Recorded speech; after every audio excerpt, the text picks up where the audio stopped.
Well, how's it going, YouTube? This right here, this bonsai looking tree is actually a peach tree. And I'm going to show you what happens to your fruit trees over time when you prune them. And prune them improperly. When you prune them for fruit production. This was a productive peach about 2 or 3 years ago. This whole thing was a peach tree. And as you can see, half of it died. Just completely died. And they just started cutting off all the dead branches. You know, like they kept this one hoping it would come back. But I mean, just look at this. Now this is the truth here, guys. This is, for those of you that like to learn through observation, you know, you're observing nature and trying to mimic that. Well, let's observe this. We know this tree here is probably about maybe 10 years old, and we know by looking at it that it was heavily pruned and it has no center leader. The central stem that allowed this to turn into a tree was pruned off, and it had these upside down spiderweb branches. Now what your trees will do is that once, let's say you have a really dry summer, a lot of this usually has to do with moisture.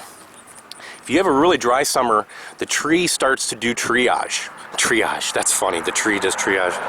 But it starts to determine which branches it can eliminate and amputate in order to preserve itself. This is self-preservation right here, guys. This tree is trying to survive. It's not even a tree, this was actually a peach bush. Now, I've spent a lot of time over here. This isn't my property, this is a place in town, but that cherry tree right over there is the Montmorency cherry that I harvest every year.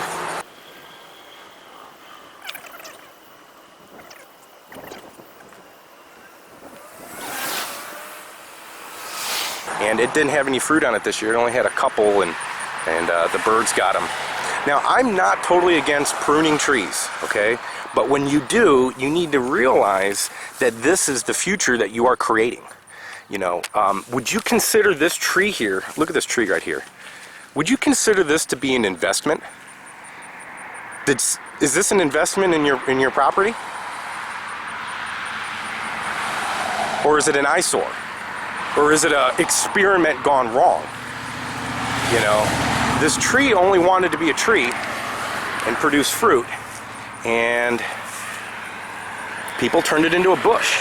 So I want you guys to use this as a reference, and I want you to know this is the truth here, guys. I'm not making anything up. This is not the first tree that I've seen that's like this. Every old tree that I've seen that has been pruned like this, even in orchards, eventually you end up having to go in and cut off whole branches, and you're stuck with a bonsai tree. Now, I do prune my mulberry trees to be bushy. And the reason why is because it's such small fruit that you can't shake the tree and have all the fruit fall to the ground. Whereas like peach trees, apples, pears, the larger fruit will fall to the ground when they're ripe. And peach trees don't really get that big. You know, even cherries and stuff like that. You know, a lot of cherry trees stay pretty small. A lot of cherries are bushy. They're dwarf. Like that cherry tree right there. That's about full grown for that tree. That's a Montmorency. It only gets maybe about 15, 20 feet tall. And but yeah, peach trees don't get that big. You know, apples and pears do. But the reason that trees like this are pruned in orchards is to make it easier for migrant workers, the migrant agricultural workers. It's production. You know, you don't want big old trees full of fruit. That's hard to get when you're on a time scale. You know, when you are trying to produce as much and make as much money off of it, and you've got people on your payroll, and you've got, you know, tractors and, you know, mortgages and loans and all these different things.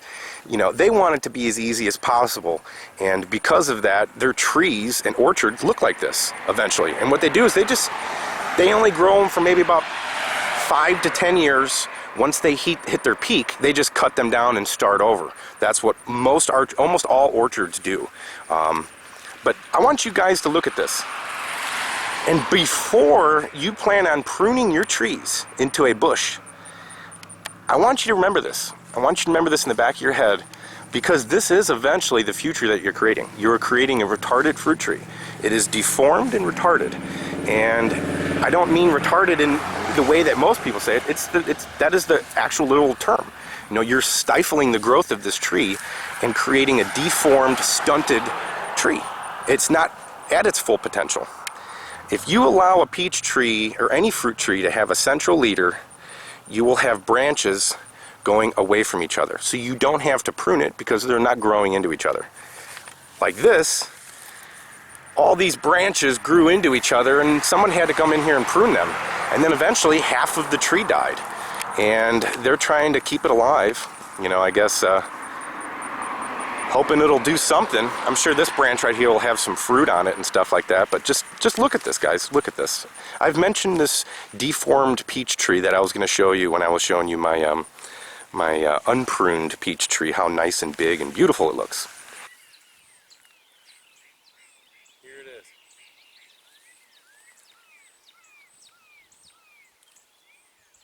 You just give it a little shake when you want the peaches to fall down.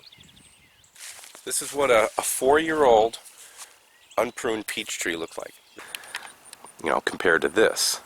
And this is the future you are creating for your fruit trees when you prune them. And I'm not telling you what to do. I could give two craps. I want you guys to know that there's so much information on how to prune your trees, but nobody wants to talk about old fruit trees that have been pruned over time. What happens to them? What they look like? What are the repercussions and long-term effects of pruning fruit trees? You know, people are so-called investing into their property, creating food forests and fruit trees, but all they're doing is creating that. You know, a deformed, dependent system that's dependent on people. You know, if you allow that tree to grow nice and tall, the roots will do the same thing. They'll go down nice and deep and find water, and you won't have the tree amputating itself. So, this right here is what happens to your fruit trees when you prune them. This is what happens. If you don't have enough water for a few years, we've had really dry summers here for the last 3 years.